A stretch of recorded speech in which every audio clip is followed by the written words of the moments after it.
Bismillahirrahmanirrahim. Assalamualaikum warahmatullahi wabarakatuh. Waalaikumsalam. Amin ya rabbal alamin. Alhamdulillah. Memang selama ini kenapa kita sebagai seorang muslim itu selalu mencontoh akhlak Rasul, ya.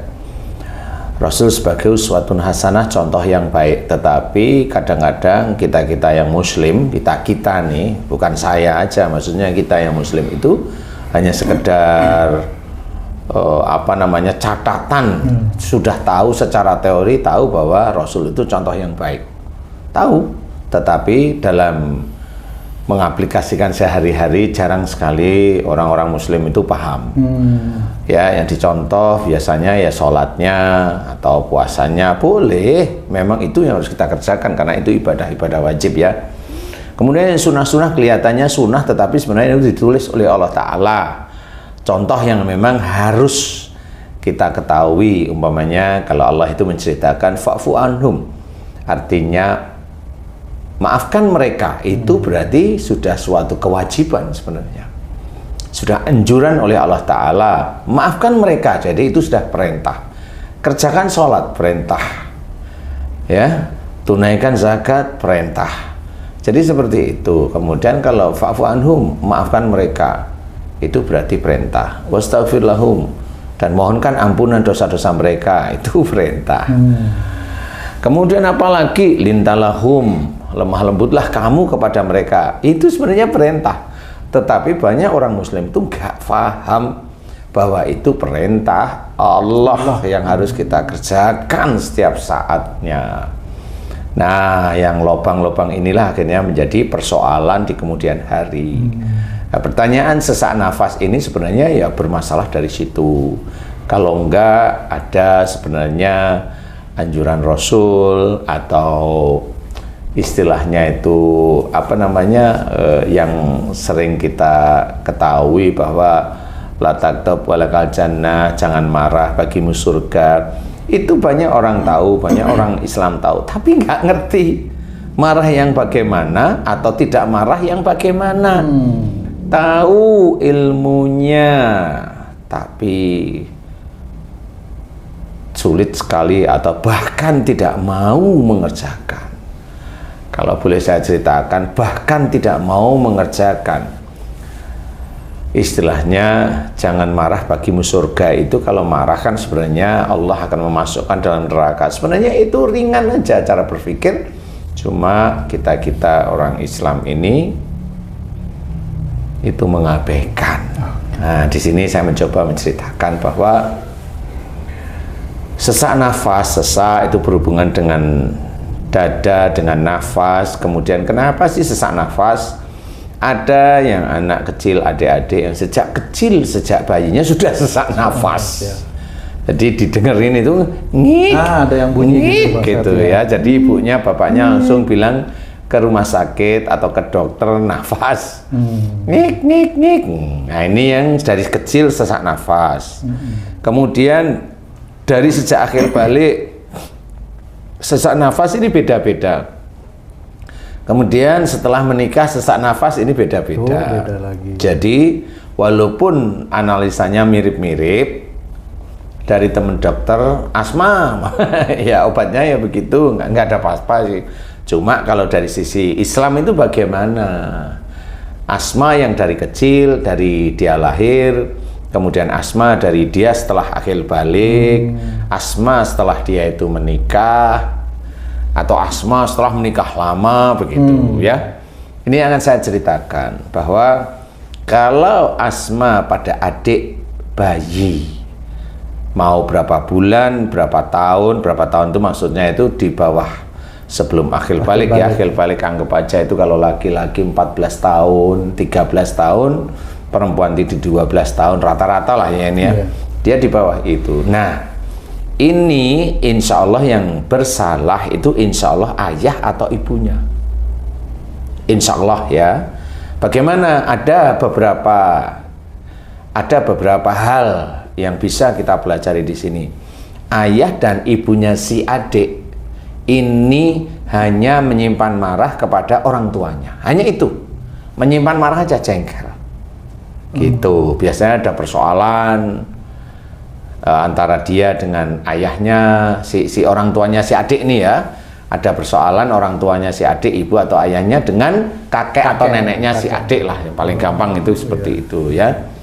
Itu ada persoalan, entah pinjam uang, nggak dipinjemin, nyimpen jengkel lah, padahal si adik ini belum ada dalam kandungan, jengkel aja. Kemudian dia ingat kalau saudaranya pinjam uang dikasih, kalau dia pinjam uang nggak dikasih, nah itu kan jengkel ya. Itu jengkel. Akhirnya pada saat itu si ibunya si adik hamil si adik ini. Kalau jengkel itu disimpan terus, nah inilah sebenarnya persoalannya. Ada sifat emosional ibu itu yang dipasang oleh Allah Ta'ala di anaknya yang kecil. Sebenarnya anak ini menjadi ujian bagi orang tuanya, pertanda bahwa kamu ada sesuatu dengan orang tuamu. Cuma karena orang, manusia itu tidak sadar bahwa pertanda sakit itu sebenarnya adalah ada dosa. Kalau si adik yang sakit, dosa orang tuanya kepada kakek atau neneknya si adik, iya.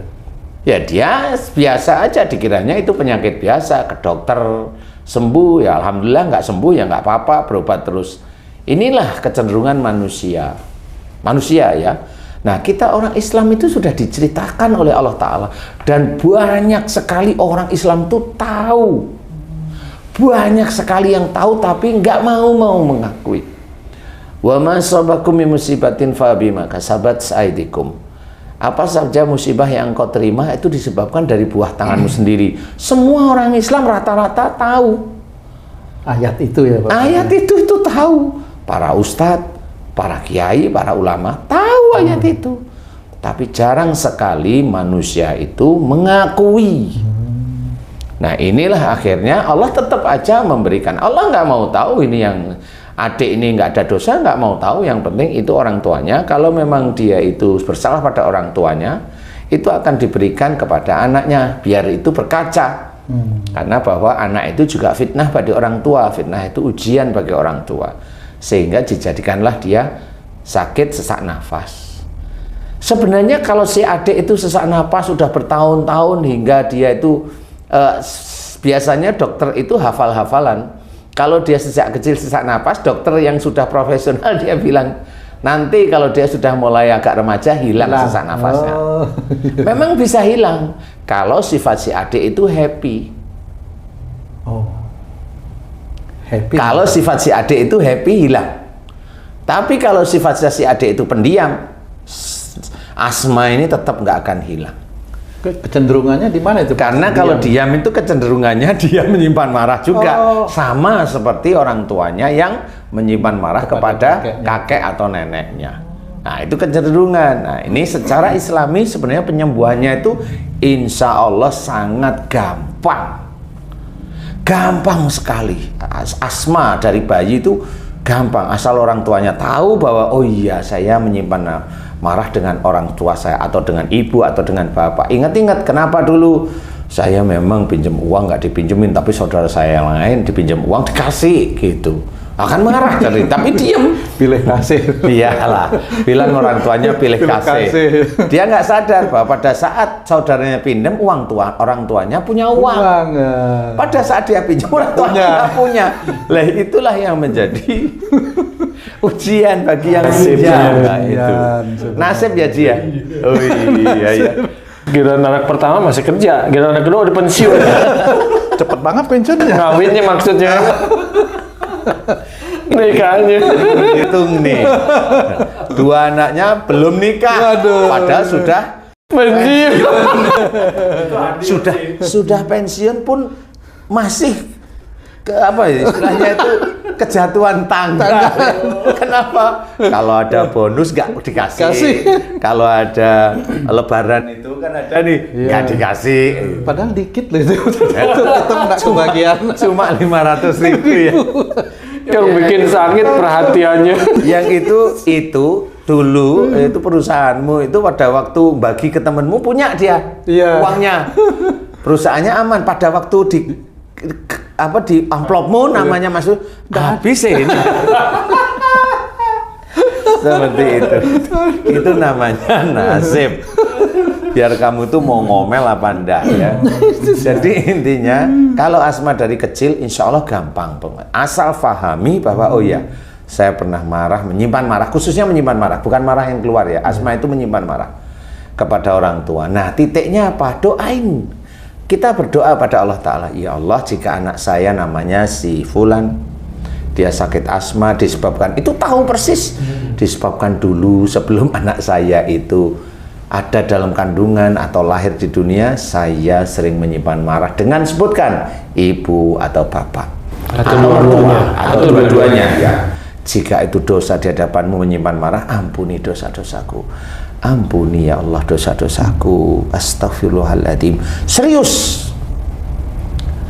Paling beberapa kali doa serius, mohon ampun, nanti beberapa hari, enggak sampai seminggu, enggak. Kalau memang itu serius, enggak sampai 1, 2, 3 hari selesai. Insya Allah sembuh. Itulah sebenarnya bukan titiknya, bukan kekuatan doa, tetapi dia bertobatnya kepada Allah Ta'ala. Sebenarnya gampang daripada berobat ke rumah sakit nggak sembuh-sembuh. Ini saya kasih tahu karena boleh ini teman-teman pendengar ini boleh mempraktekkan kalau serius, kan gitu ya? Iya. Nah ini kalau yang adik kecil. Kalau namanya sesak nafas itu yang sudah akil balik, ya. Nah kalau sudah akil balik, nih biasanya si adik yang sudah akil balik sesak nafas ini tipenya pasti pendiam. Jadi dia diem, nah, kenapa? Nggak taunya dia jengkel sama salah satu orang tuanya, jadi diem aja. Sesak dia di sini. Tapi awalnya tetap si adik itu membawa apa namanya sifat orang tua. Iya, genetik pendiam, genetik marah, yang cirinya diam. Kemudian ada sifat orang tua atau perbuatan orang tua yang dia tidak suka. Dia tidak memang banyak ngomong tapi menyimpan marah, sesak dia pasti. Dan kalau itu tidak di ini ya pasti kalau lagi jengkel beneran ya sesak. Orang tuanya nggak tahu, si adik juga nggak tahu, bawa ke dokter. Nanti kalau stres sesak, mau ujian sesak. Nah begitu itu sebenarnya. Nah ini biasanya salah satunya begitu sama. Si adik yang memang sesak diajari. Kalau itu muslim anak kita diajari, adik kamu sering menyimpan marah sama siapa? Sama ibu apa bapak, sama mama apa papa, sama mama apa pak. Iya kan? Di situ ditanyain, nggak apa-apa, ayo adik jujur, kan lebih enak. Betul. Nanti kalau dia bilang, saya sering menyimpan marah sama bapak, sudah maafkan bapakmu mau. Kan begitu caranya. Dia bilang mau aja, sesaknya biasanya hilang. Mau nanti doain bapakmu agar menjadi bapak yang soleh ya nak. Iya gitu. Nah itu langsung biasanya hilang. Sebenarnya mudah itu. Walaupun untuk teman-teman dokter harus ngeluarin obat, harus ini, kontrol lah sebulan sekali, atau kalau lagi bengek masuk ICU dan sebagainya. Sebenarnya itu mudah. Kita selesaikan secara Islami dengan akhlak Rasul, yaitu mau memaafkan, tidak mau lagi untuk menyimpan marah, insya Allah selesai. Makanya kenapa la taktab walakal jannah itu salah satu tanda yang berhubungan dengan penyakit ini. Jangan marah, bagimu surga. Kalau marah neraka, salah satu wujud neraka ya sakit. Orang Islam itu harus paham dan dia harus ngikutin aturan-aturan Allah, ngikutin akhlak-akhlak Rasul. Kalau ngikutin akhlak Rasul, insya Allah orang Islam nggak akan sakit. Insya Allah.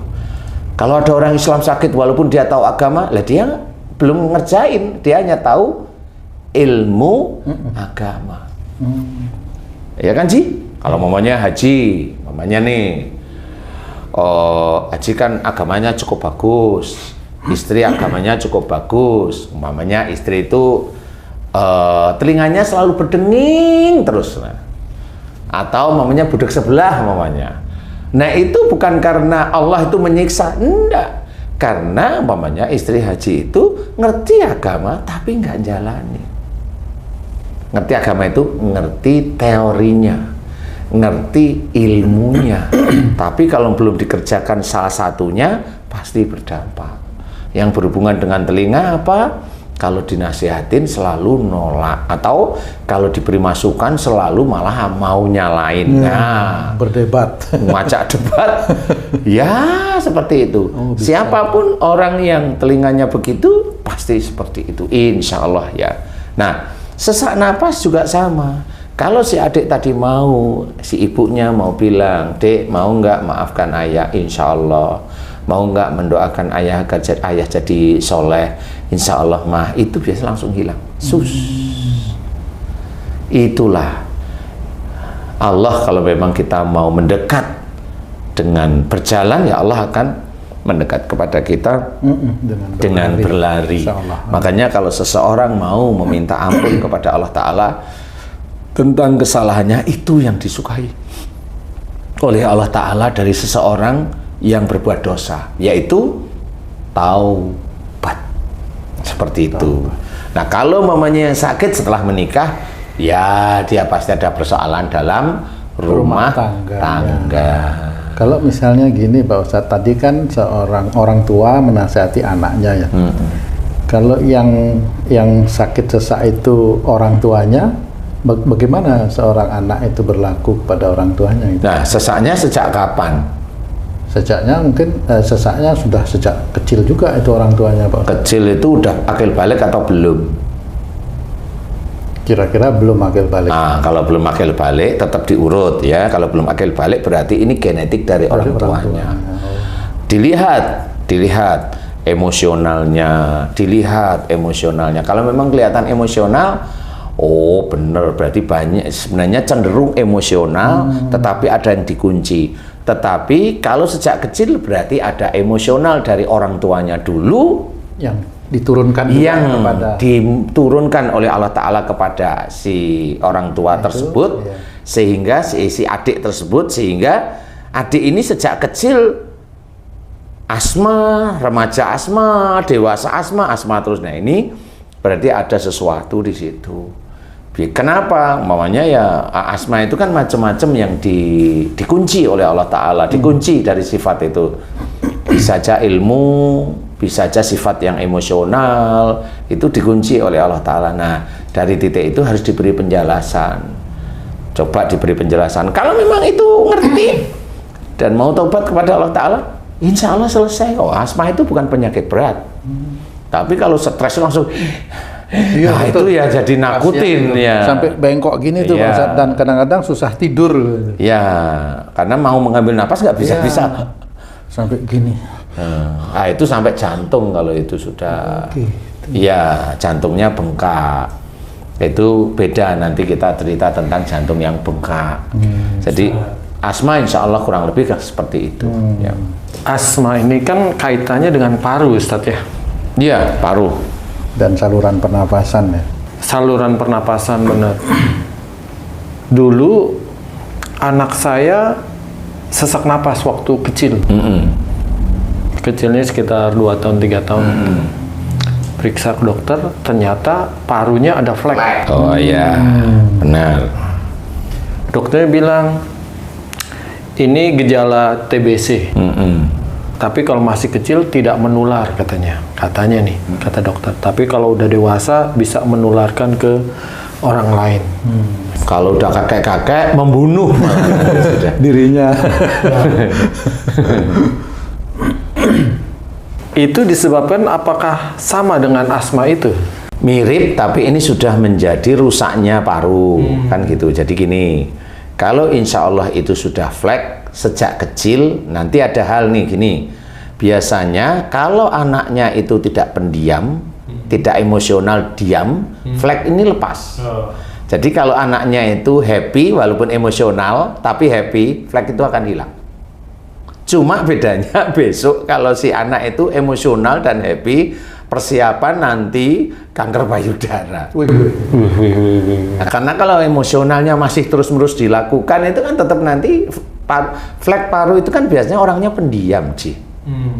Orangnya pendiam, marahnya diem. Nah, flek paru dari anaknya Haji itu dulu insya Allah salah satu orang tuanya si adik bisa aja Haji atau Bu Haja nih, ya, itu yang marahnya disimpan dan jengkelnya bener. Nah, jengkelnya bener, nggak cuma menyimpan marah biasa, jengkel sekali. Sama orang tuanya? Sama orang tuanya. Kira-kira siapa? Kalau saya lihat Haji kayaknya enggak deh. Haji kan cengar-cengir, suruh ngepel ikut kan gitu ya, suruh nyetrika ikut. Kira-kira siapa Haji? Saya nggak tahu ya. Ah iya sudah, kalau nggak tahu jadi nggak tahu beneran loh nanti. Sebabnya kalau istri kan masa lalunya kan nggak tahu. Oh, tapi kira-kira kalau dilihat sekarang kan ngerti ya kira-kira. Kalau sekarang malah nggak pendiam istri saya. Iya kalau sekarang. Gini, bisa aja cenderung emosionalnya kan kelihatan. Dulu mamanya Haji, kalau Haji kan setelannya kan begini, standar gitu ya. Kalau istri itu kelihatan pendiam nggak dulu kalau jengkel, itu gitu aja. Oh iya. Hah? Kata keluarganya sih nggak pendiam, nggak. Terus? Ya. Berarti Haji ini yang pendiam. Keluar. Nah, kalau kata saudaranya keluar berarti dengan saudaranya. Kalau dengan orang tuanya, karena dia tahu agama, pasti diem. Karena nggak boleh melawan. Tapi di sininya marah, ya itu tetap melawan, cuma nggak kelihatan aja sebenarnya. Insya Allah seperti itu. Jadi biasanya flek diawali dari salah satu orang tuanya yang menyimpan marah tapi kuat. Kalau flek itu sudah kuat. Kalau sudah ada marah, ada benci, nah itu nanti nggak cuma flek. Bisa jadi, kalau diem, bisa jadi tumor paru. Ada yang tumbuh. Ya ada, tapi kalau yang itu bisa keluar, unek-uneknya marah, tapi di luar. Tapi kalau di luar itu dengan saudaranya bisa keluar marahnya. Tapi dengan orang tuanya diem, nah itu flek. Itu bisa jadi TBC, bener, kata dokter sudah betul. Tapi setelah gede, anaknya JC, fleknya ada nggak? Enggak. Ah ya sudah, happy nggak adanya? Happy. Oh ya sudah. Kan tadi saya bilang, kalau si anak itu pendiam, flek itu nggak akan bisa lepas. Dia akan flek terus. Nah, kemudian kalau si anaknya Haji C itu selain pendiam, emosinya tinggi, flek itu nanti jadi TBC. Gitu. Itu analisa dokter sama, insya Allah sama saya. Jadi TBC karena marahnya diem. Tapi kan tadi saya bilang, kalau anaknya itu setelah akil balik itu happy. Happy ini maksudnya? Happy itu seneng, ceria. Oh gitu. Jadi bagian dari ibadah atau gimana itu Pak Ustaz? Sebenarnya kan diam yang berlebihan itu sebenarnya nggak boleh juga, karena banyak orang diam itu bukan diam itu dia tidak mau berbicara kasar, tapi diamnya malah menyimpan marah. Ternyata ada yang. Iya, makanya di situ diamnya, oh itu bukan diam yang diinginkan oleh Allah, bukan. Diam kamu ya salah, tetap salah aja di hadapan Allah Ta'ala. Makanya kalau memang anaknya Haji C happy, kelihatan, oh iya anak saya memang happy, itu hilang. Cuma kalau happy-nya itu terlanjur kebablasan, kemudian emosionalnya masih dan kuat, siap-siap aja. Kalau dia emosionalnya kemana nih? Ke suami, ya nanti di atas umur 45. Tapi kalau emosionalnya sama emaknya atau bapaknya, ya ditunggu aja nanti sebelum umur 45 ada benjolan, suruh berhenti. Nggak boleh marah mulai hari ini karena Allah, karena itu sudah persiapan kanker. Jadi happy itu hanya untuk hilangnya flek, tapi kalau happy-nya kebablasan nggak apa-apa, happy itu seneng, kemudian emosionalnya tetap, dan emosionalnya itu kuat kemana, bisa ke orang tua, ini persiapan kanker payudara maksudnya. Begitu kurang lebih ya.